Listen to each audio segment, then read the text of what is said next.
어느새 10월의 마지막 주일이 되었습니다. 환절기이기도 한데 늘 건강하셨으면 좋겠습니다. 변함없이 오늘도 예배의 자리를 지켜주신 우리 성도님들께 하나님의 은혜와 자비의 평강이 늘 함께 하시기를 주님의 이름으로 축복합니다. 아멘. 서로에게 오늘은 이렇게 축복하겠습니다. 성령 충만하십시오. 시작. 성령 충만하십시오. 아멘입니다. 여러분 혹시 자동차 좋아하세요? 말씀은 안 하셔도 자동차를 좋아하시는 분이 이제 많이 있으시죠. 요즘은 남녀 구분 없이 차에 대한 관심이 참 많습니다. 그리고 이제 현대인들의 필수품이 되어버린 게 자동차입니다. 그러면 여러분은 자동차를 평가할 때 주로 뭘 많이 보세요? 가격을 많이 보시나요? 그런다고 연락이 오네요. 가격을 좀 보시라고. 자, 사실 이제 자동차를 평가할 때 가격을 보는 것, 그게 어쩌면 제일 쉬운 방법이기도 합니다. 그러면 혹시 제조 회사 보십니까? 차를 만드는 회사 말이에요.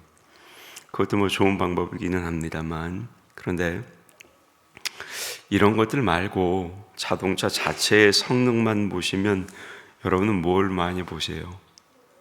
아마도 제 생각에는 이제 엔진을 가장 많이 보시지 않을까, 이제 그런 생각이 듭니다. 왜냐? 자동차의 힘이 엔진에서 나오기 때문이죠. 우리가 보통 차에 대해서 알고 싶을 때 그 차가 몇 cc냐 이제 이렇게 물어보잖아요.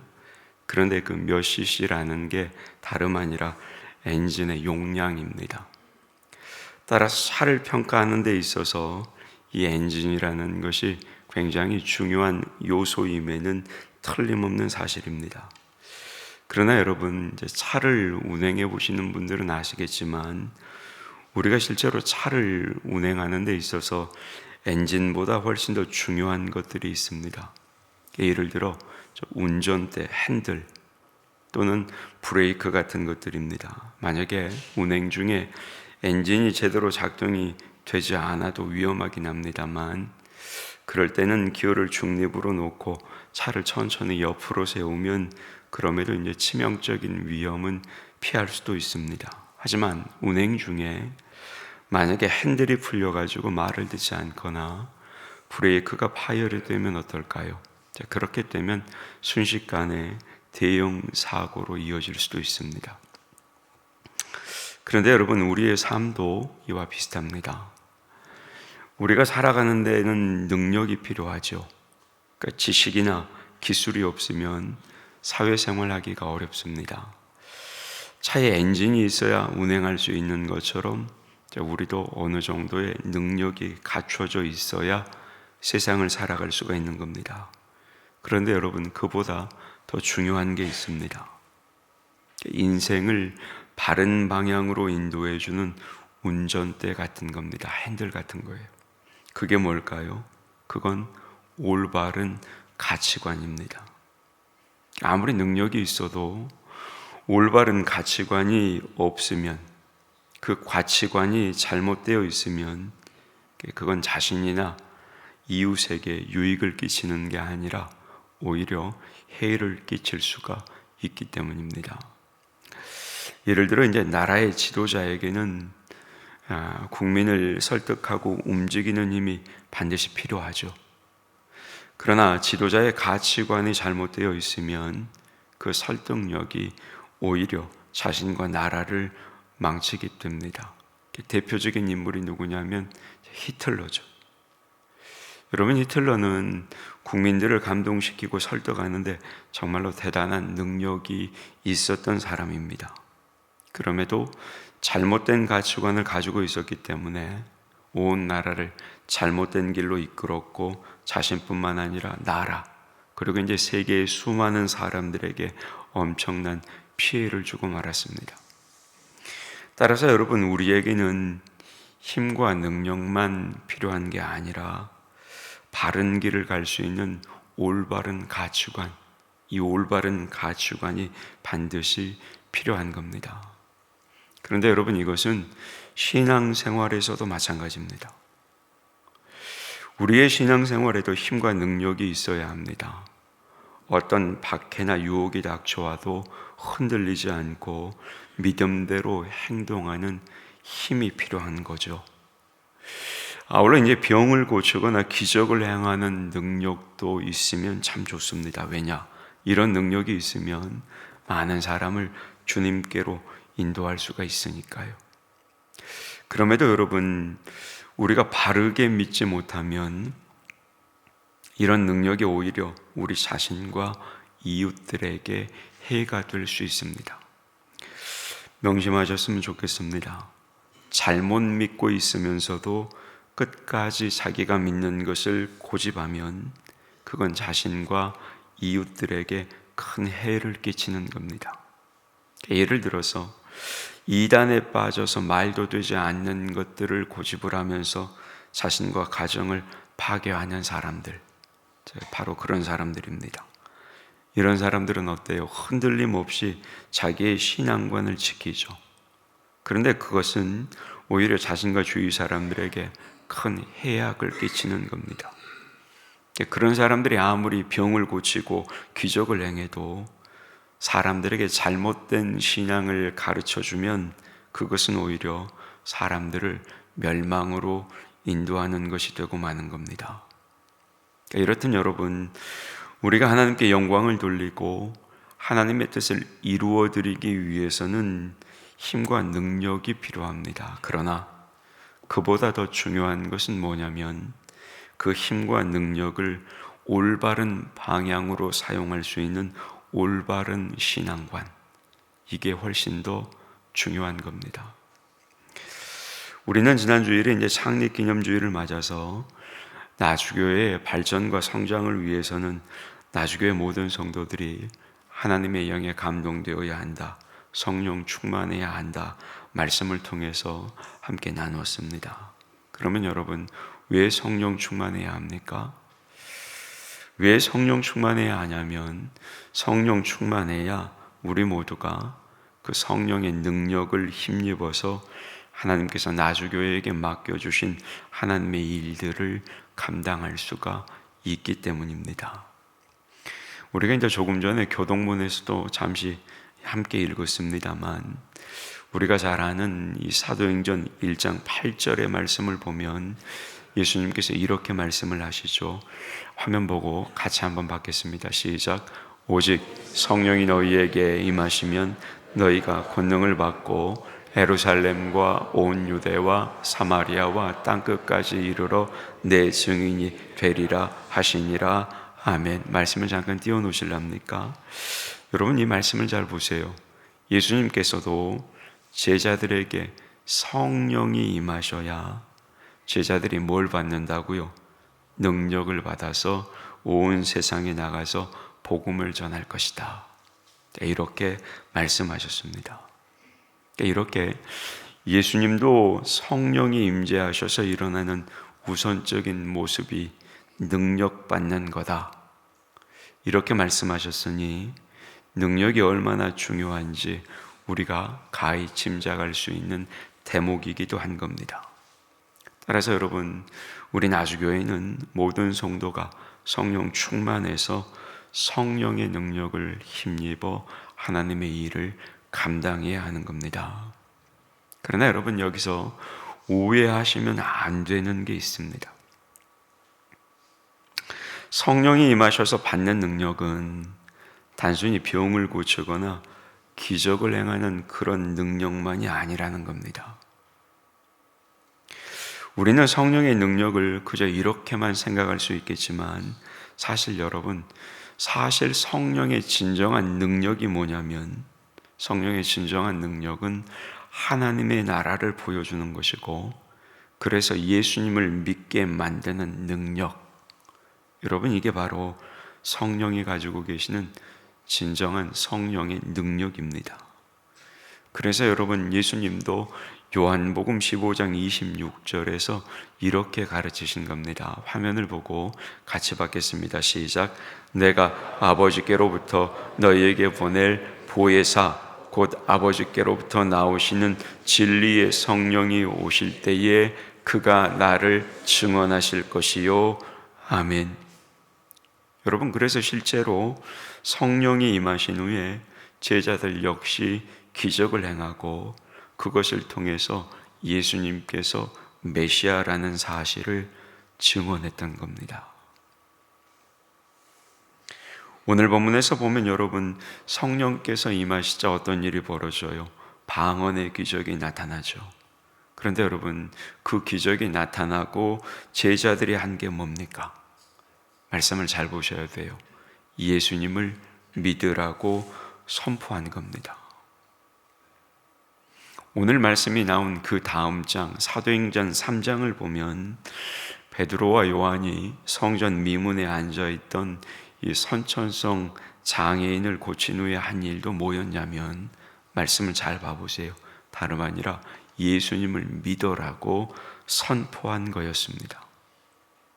그러니까 제자들 역시 성령의 능력을 힘입고 놀라운 기적을 행했다는 겁니다. 그런데 그렇게 기적을 행한 것에서 끝난 것이 아니라 어디에서 마무리되는 거예요? 그 기적을 통해서 예수님을 믿으라고 선포한 것, 거기에서 마무리가 되는 겁니다. 여러분, 앞서 보았던 사도행전 1장 8절의 말씀도 동일해요. 성령께서 임하시고 능력을 입으면 어떻게 될 거라고 말씀하고 있어요. 예수님의 증인이 될 것이다. 다시 말해서 예수님을 믿으라고 전하게 될 것이다. 사도행전 1장 8절도 이렇게 말씀합니다. 무슨 말이에요? 이렇게 성령의 능력은 예수님을 믿으라고 복음을 전하는 분명한 방향성을 가지고 있다는 거예요. 이걸 잃어버리시면 안 돼요. 여러분, 성령의 능력은 예수님을 믿으라고 복음을 전한다는 분명한 방향성을 반드시 가지고 있습니다. 다시 말해서 예수의 복음을 전하고 복음에 순종하게 하는 방향으로 인도하는 능력, 그게 뭐냐?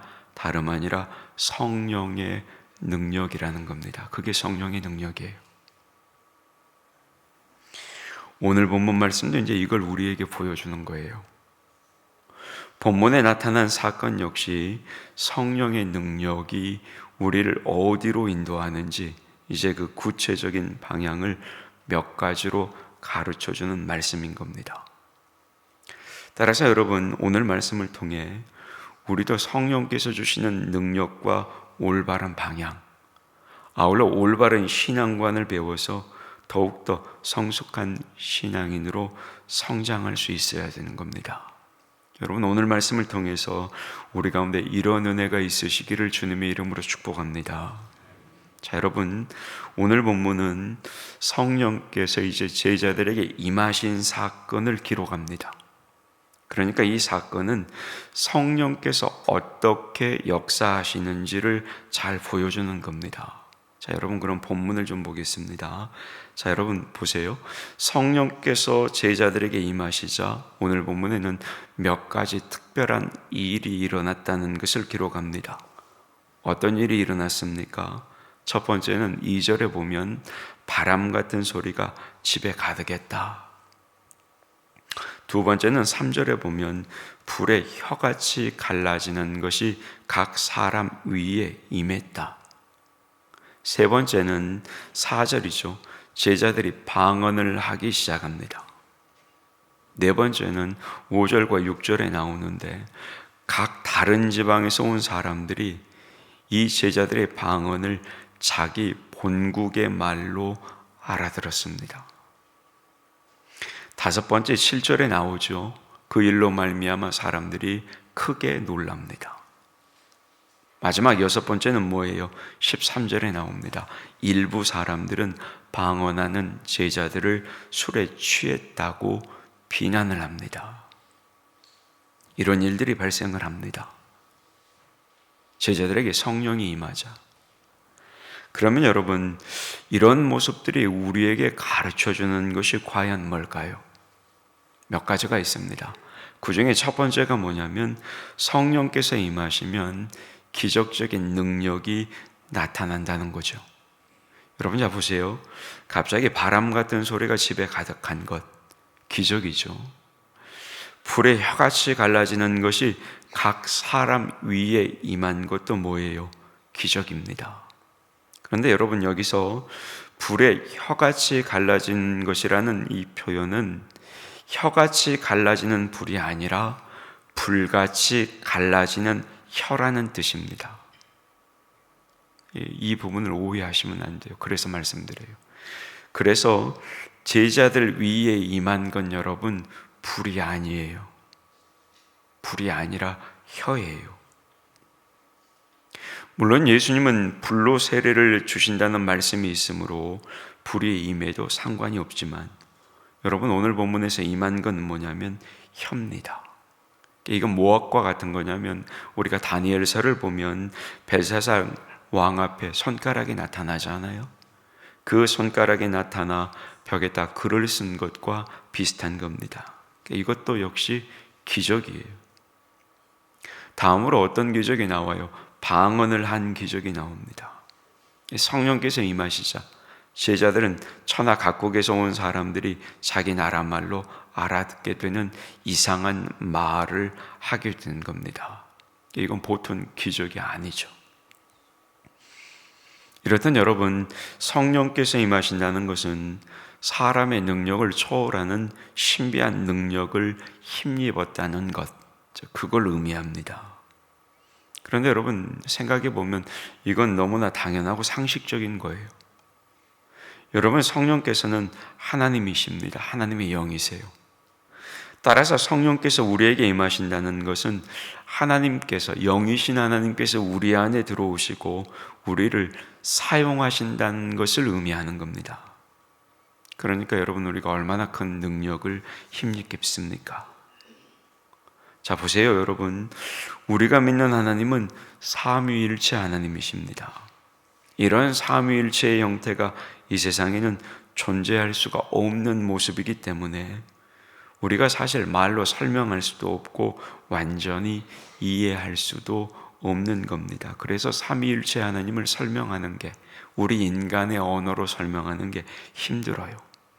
다만 성부 하나님, 성자 하나님, 성령 하나님이 다 하나님이신데 서로 분리되는 세 하나님이 아니라 한 분 하나님이시면서도 세 분이 같기만 한 게 아니라 서로 구별되는 독특한 존재 양식을 가지고 계신다는 겁니다. 이게 삼위일체의 모습이에요.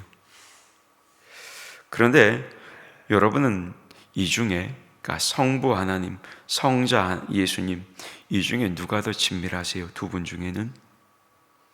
성부 하나님, 성자 예수님 누가 더 친밀하세요? 아마 예수님이 훨씬 더 친밀하죠, 우리에게. 왜요? 우리와 같은 인간이 되어 이 땅에 오셔서 우리와 함께 하시며 친밀한 사랑을 베풀어 주셨기 때문이죠. 그러니까 실제로는 성부 하나님이나 성자 예수님이나 다 우리를 지극히 사랑하시고 친밀한 분이시지만 우리의 그저 느낌이 그렇다는 거죠. 그러면 여러분, 성자 예수님과 성령 하나님 중에 누가 더 친밀하세요? 예수님은 인간이 되어 우리처럼 사시며 우리에게 친밀감을 주셨습니다. 그러면 성령께서는 어떨까요? 여러분, 성령께서는 아예 내 안에 들어오시는 분이에요. 우리 안에 들어오시는 분이래요. 그러니까 우리에게 임하시고 우리를 능력으로 채워주시고 우리의 마음과 우리의 생각을 주관하시는 분이 누구세요? 성령이세요. 따라서 여러분, 친밀감으로 말하자면 예수님보다도 우리에게 훨씬 더 친밀하신 분이 다름 아니라 성령이시라고요. 그런데 이렇게 우리 안에 들어와 우리와 함께 하시는 성령께서는 말씀드린 대로 전능하신 하나님이십니다. 그러니 성령 하나님께서 임하시면 우리가 정말로 큰 능력을 힘입게 되는 것, 그건 당연한 겁니다. 그래서 예수님도 요한복음 14장 12절에서 제자들에게 이렇게 말씀하셨던 겁니다. 화면을 보고 같이 보겠습니다. 시작. 내가 진실로 진실로 너희에게 이르노니 나를 믿는 자는 내가 하는 일을 그도 할 것이요 또한 그보다 큰 일도 하리니 내가 아버지께로 감이라. 아멘. 자, 여러분, 이 말씀은 예수님께서 아버지께로 가시고 성령께서 오시면 이 성령의 능력을 힘입은 사람들은 예수님께서 하신 일보다도 더 큰 일을 할 수 있을 정도로 능력의 삶을 살 것이다. 이것을 예수님께서 말씀해 주신 겁니다. 그러니까 여러분, 성령이 임하신다는 것은 이런 큰 능력의 사건이라는 거예요. 그런데 여러분, 성령께서는 우리에게 이런 능력만 주시는 분이 아니에요. 말씀드렸어요. 그 능력이 어떻게 사용되어야 하는지 그 방향까지도 가르쳐 주시는 분이 성령이시고, 아울러 우리가 가야 할 곳으로 직접 인도해 주시는 분, 그분이 다름 아니라 성령이십니다. 방향을 가르쳐 주시고 아울러 그 방향으로 우리를 인도해 주시는 분, 그분이 성령이시라고요.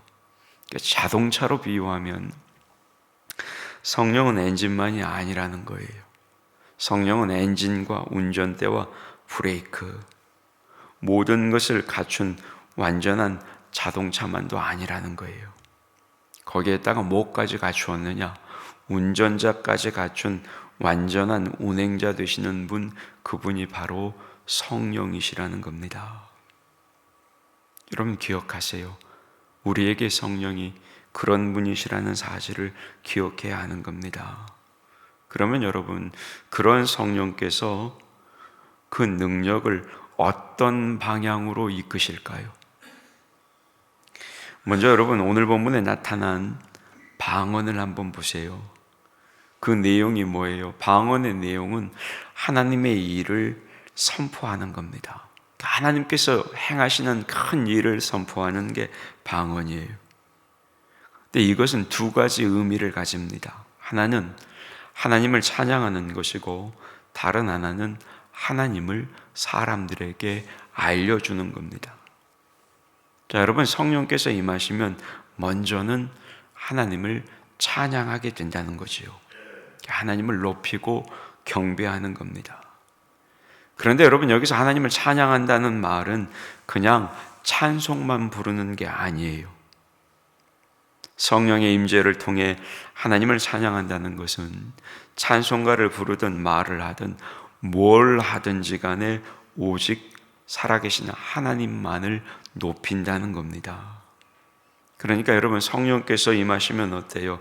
가장 먼저 하게 되는 것, 그게 다름 아니라 살아계신 하나님을 높이게 되는 겁니다.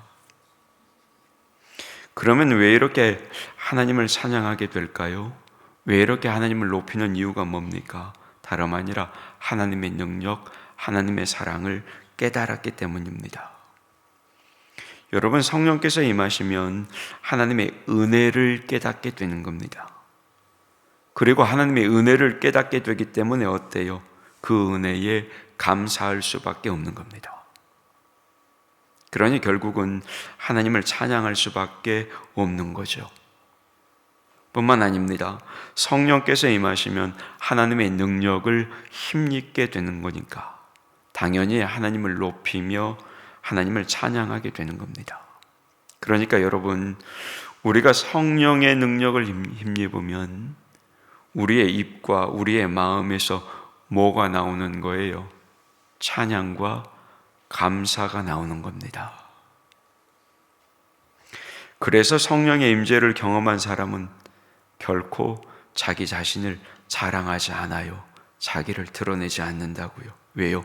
모든 것이 성령 하나님의 은혜와 능력이라는 사실을 알기 때문에 그 은혜에 감사하며 오직 하나님만 높이고 하나님만을 찬양하는 겁니다. 따라서 여러분, 성령의 임재를 경험한 사람은 대가를 바라지 않아요. 모든 것이 성령의 역사인데 무슨 대가를 바라겠습니까? 따라서 성령 충만한 사람은 그걸로 자기의 욕심을 채우지 않아요. 그걸 보면 알아요. 저 사람이 성령 충만한 사람인지 아닌지. 입술로 거짓말하는 사람인지 아닌지 아는 거예요. 이름만 대면 아시는 분이 있어요. 여러분도 잘 아시는 분이에요. 아주 오래전에 이분은 신유의 은사를 받아서 많은 사람의 병을 고쳐줬습니다. 그런데 이제 하루는 이분이 큰 돈을 북한 선교에 써달라고 큰 돈을 헌금하셨어요. 그러면서 그 이유를 뭐라고 말했느냐? 꿈에 천국에를 갔는데 하나님께서 나는 너에게서 받은 것도 없고 너에게 줄 상도 없어, 이렇게 말씀하시더라는 겁니다. 정작 자신은 성령의 은사를 받아서 많은 사람을 고쳐주고 복음을 전했는데 하나님께 그런 말을 들으니 너는 너무 뜻밖이어서 하나님 왜 그런데요? 여쭤봤대요. 하나님의 말씀이 뭐라 그러느냐? 너는 성령의 은사로 병을 고쳐주고 대가를 받았잖아. 이렇게 말씀하시더랍니다. 사실 이제 이분은 잘 아실 거예요. 개인적으로 기도원을 운영하셨어요. 그래서 헌금을 받으면 그저 자기 편리한 대로 사용했고, 그래서 거금을 소유하고 있었던 거죠. 그런데 워낙 신앙이 좋은 분이라 이 꿈을 통해서 깊이 깨닫게 되었던 겁니다. 그래서 그 돈을 북한 선교에 써달라고 하나님께 드렸던 거죠. 이렇듯 여러분, 성령의 능력을 받은 사람은 하나님을 높이고 하나님 나라를 위해서 일하지, 자기를 드러내거나 자기를 높이거나 자기 욕심을 채우지 않는 겁니다. 다음으로 여러분, 성령의 능력을 힘입은 사람은 그 능력으로 한 일이 다 하나님의 역사라는 사실을 사람들에게 알려요. 여러분, 이렇게 하나님의 역사를 알리는 것은 하나님을 높이는 것인 동시에 하나님 나라를 전파하며 복음을 전하는 겁니다. 그리고 이렇게 성령의 능력을 힘입고 복음을 전하는 것은 여러분, 여러 가지 모습으로 나타납니다. 어떻게 나타나느냐? 첫 번째는 사람의 힘으로 할 수 없는 기적을 보여줘서 하나님께서 살아계신다는 것을 보여주는 겁니다. 사실 여러분, 기적은 복음을 전하는 데 있어서 가장 큰 영향을 미치는 능력이죠. 사실 우리도 마찬가지 아닙니까? 여수에서 멀지 않은 곳에 섬이 하나 있습니다. 이것은 그 섬에서 목회를 하던 그 전도사님에게 들은 이야기예요. 이 섬은 원래 미신으로 가득했던 섬인, 도통 복음이 들어가도 어때요? 복음을 받아들이질 않아요. 그런데 이 섬 사람들이 어떤 한 사건을 계기로 놀랍게 예수를 믿고 교회를 다니고 섬이 복음화가 됐습니다. 무슨 일이냐? 언젠가 그 섬에서 고기잡이를 나갔던 배들이 풍랑을 만나서 소식이 끊어졌어요. 여러 날 소식이 없으니까 섬 사람들 전체가 이를 태웠겠죠. 그런데 당시 이제 그 섬에서 목회하시는 전도사님이 그분들을 위해서 기도를 하시다가 그들이 무사하다는 응답을 받았답니다. 이 전도사님이. 그래서 섬 사람들에게 안전하게 돌아올 테니까 걱정 말아라고 섬 사람들을 격려했고 열심히 전도사님은 기도했답니다. 그럼에도 시간이 지났는데도 전도사님이 이야기하는 것처럼 이 배가 돌아오지를 않는 거예요. 그 섬 사람들이 어때요? 절망적이 됐겠죠. 그런데 이 전도사님은 확신을 가지고 계속해서 기도하며 섬 사람들을 격려하는 거예요. 걱정하지 말라고. 그런데 정말로 기적이 일어났습니다. 여러 날이 지나서 전도사님이 이야기한 대로 배를 타고 나갔던 모든 섬 사람들이 무사히 돌아왔어요. 이걸 경험한 섬 사람들이 교회로 모여들기 시작했던 겁니다. 그래서 섬 사람들 대부분이 예수를 믿는 놀라운 역사가 그 섬에 일어났습니다. 여러분, 하나님은 이렇게 역사하시는 분이심을 믿으시기를 바랍니다. 아울러 이와 관련해 여러분, 우리가 하나 기억해야 할 게 있습니다. 그게 뭐냐면 하나님은 우리가 믿는 믿음의 크기만큼 주시는 경우가 많다는 겁니다. 따라서 여러분, 우리의 믿음의 크기를 키워야 하는 겁니다. 우리도 마찬가지로 우리 믿음의 크기를 키워서 기적을 행하시는 살아계신 하나님, 그 하나님을 믿고 기도하며 성령의 능력을 통해서 더더욱 복음을 전하는 일에 힘쓰는 그런 그리스도인들이 되어야 하는 겁니다. 여러분, 믿음의 크기를 키우시기를 축복합니다. 크기만큼 축복하시는 거예요. 두 번째는 성령의 능력을 힘입으면 말씀을 전할 수가 있게 된다는 거예요. 복음을 전할 수가 있게 된다는 거죠. 여러분, 오늘 본문에서도 제자들에게 방언이 임한 것은 다름 아니라 말이 통하지 않던 사람들에게 하나님의 말씀을 전할 수 있는 능력을 주셨다, 이 뜻입니다. 자, 여러분, 복음을 전할 때 어려운 게 뭐예요? 우리가 전도할 때 가장 어려운 게 뭐예요? 저 사람하고 나하고 말이 안 통한다는 거죠. 말이 안 통하니까 말을 꺼내기도 어렵고, 말을 꺼내도 말이 안 통하니까 전도도 안 되는 거죠. 사실 전도를 하고 싶어도 전도할 용기가 나지 않는 이유가 뭐예요? 내가 저 사람한테 이 말을 해봤자 말이 안 통할 것이라고 생각하기 때문 아닙니까? 따라서 말이 통할 거라는 믿음이 있으면 말할 수 있는 것이고, 아울러 말만 통하면 구원의 열매도 맺을 수가 있는 겁니다. 여러분, 우리 교회 성도들 중에도 이런 분들이 계세요. 가족을 전도하고 싶은데 막상 전도하려다 보니까 말이 통하지 않을 것 같아서 포기한 분들이 계시다고요. 때로 어떤 분이 그래요. 목사님, CL도 안 먹혀, CR도 안 먹혀. 그럼 말이 안 통한다는 거죠.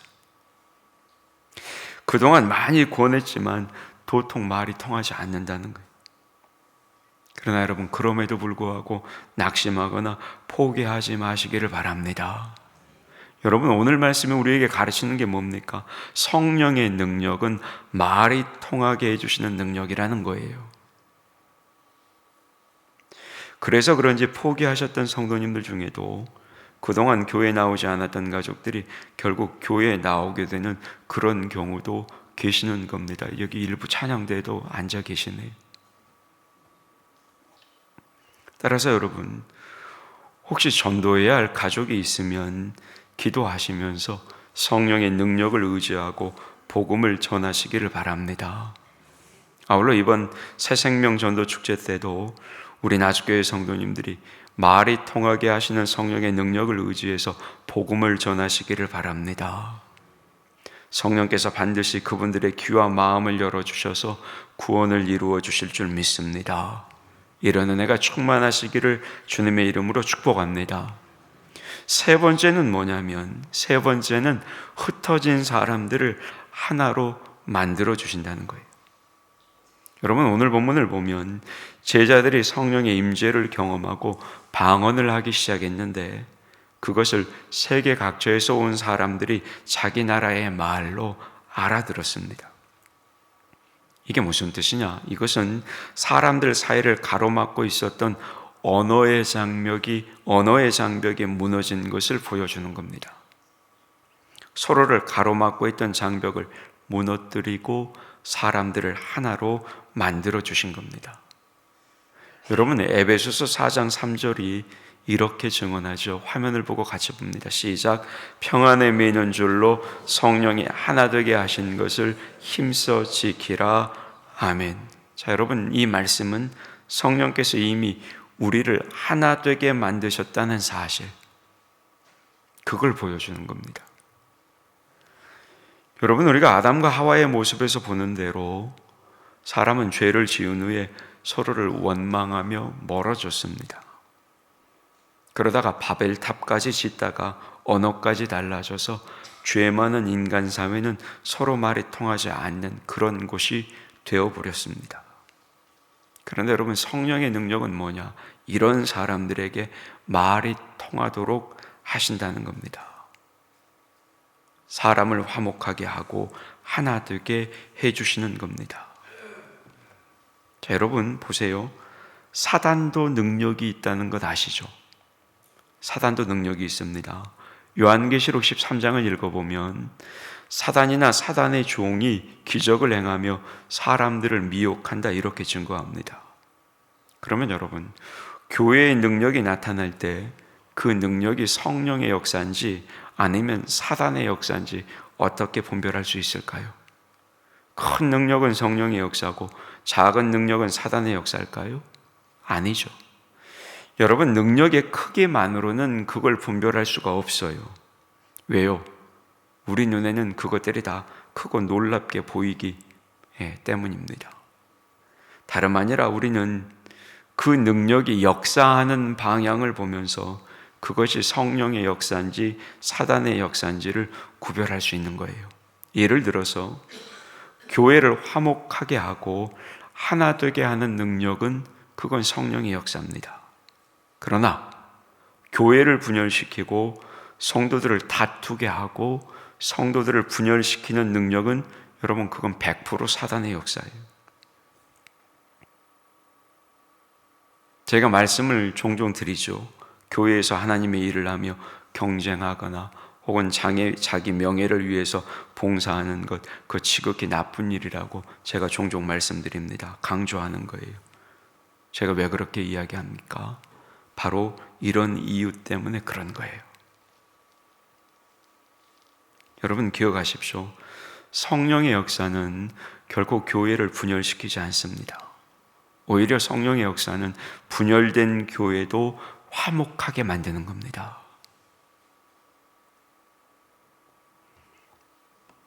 이렇게 보면 알아요. 성도들을 보면 알아. 그래서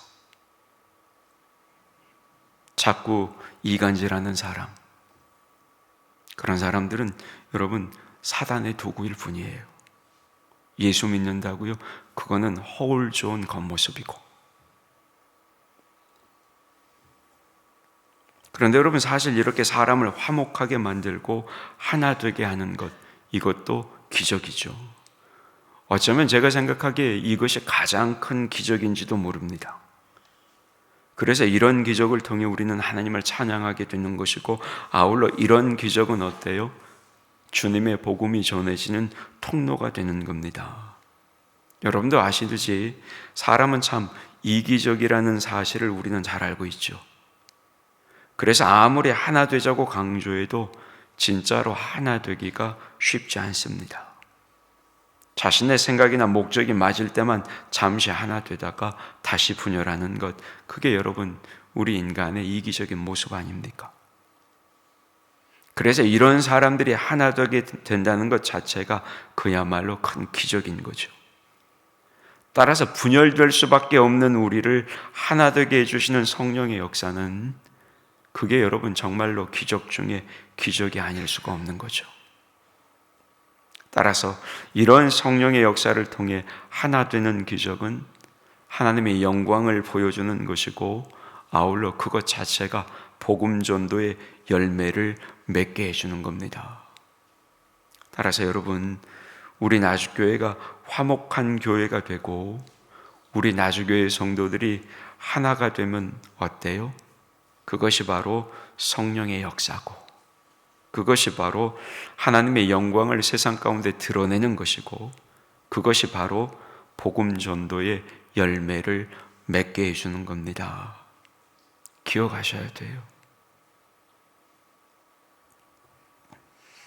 우리 나주교회와 성도님들 가운데 이렇게 화목하고 하나 되는 성령의 역사가 충만하시기를 주님의 이름으로 축복합니다. 아멘. 이제 말씀을 맺겠습니다.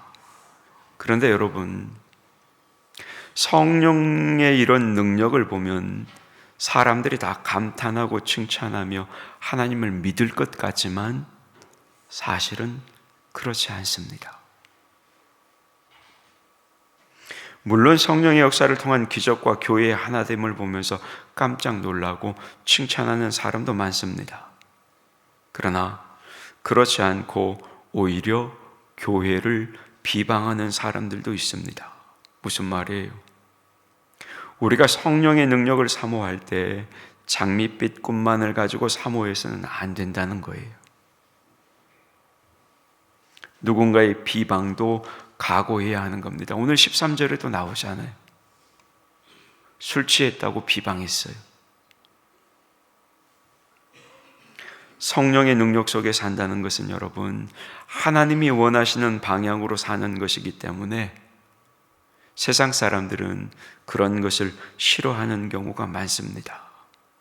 그래서 누군가의 비방도 각오할 줄 알아야 하는 겁니다.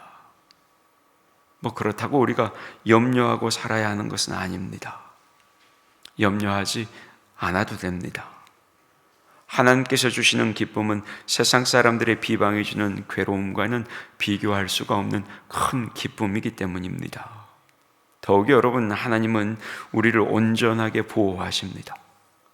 따라서 우리는 세상의 어떤 비방에도 오직 성령의 능력과 인도를 받으면서 살아가면 되는 겁니다. 다른 건 주님이 책임지시는 거예요. 그럼에도 우리가 한 가지 더 반드시 명심해야 할 것이 있습니다. 그게 뭐냐? 우리 자신도 성령의 능력과 인도를 받는 성도들을 비방하지 않도록 조심해야 한다는 겁니다. 잘못하면 우리도 이 실수를 저지를 수 있습니다. 여러분, 우리도 연약한 인간이죠. 그래서 자신의 명예나 유익을 구하다가 이런 실수를 할 수가 있어요. 따라서 성령의 능력과 인도를 받는 성도를 비방하는 그런 실수는 하지 않도록 유의해야 하는 겁니다. 아예 안 하면 되는 거예요. 사랑하는 성도 여러분, 오늘 말씀을 통해서 명심하십시오. 항상 성령의 능력과 성령의 인도하심을 받아 세상이 보여줄 수 없는 기적과 능력을 행할 수 있는 게 우리 그리스도인이라는 사실. 아울러 우리는 하나님을 높이며 아울러 하나님의 영광을 드러내고 그 모습을 통해 세상 가운데 복음을 전할 수 있는 그리스도인이라는 사실, 그 사실을 잊어서는 안 되는 겁니다. 여러분, 성령 충만하셔서 능력 있게 복음 전하고 세상을 이기는 그리스도인들이 되시길 주님의 이름으로 축복합니다. 아멘. 하나님, 우리에게 보혜사 성령을 보내주시고 성령의 임재를 경험하며 늘 성령 충만하여 성령의 능력을 힘입어 살게 하시니 감사합니다. 아울러 성령을 통해 우리에게 주신 그 성령의 능력을 바르게 사용할 수 있는 지혜와 신앙적 가치관과 바른 방향도 가르쳐 주시니 감사합니다. 날마다 성령의 인도하심을 따라 올바른 그리스도인의 삶을 살게 하시고 아울러 예수의 복음을 전하고 구원의 열매를 경험하는 나주교회요, 나주교회 성도들이 되게 하여 주시옵소서. 그럼에도 때로는 성령님을 따라 사는 것이 쉽지 않음을 경험합니다. 어려운 상황과 환경 속에서도 우리를 올바르게 인도하시는 성령 하나님의 그 인도하심을 따라 복음의 길을 포기하지 않고 말씀 따라 순종하며 마침내 승리하는 우리 나주교회 모든 성도들이 되게 하여 주시옵소서. 감사드리며 예수님의 이름으로 기도하옵나이다. 아멘.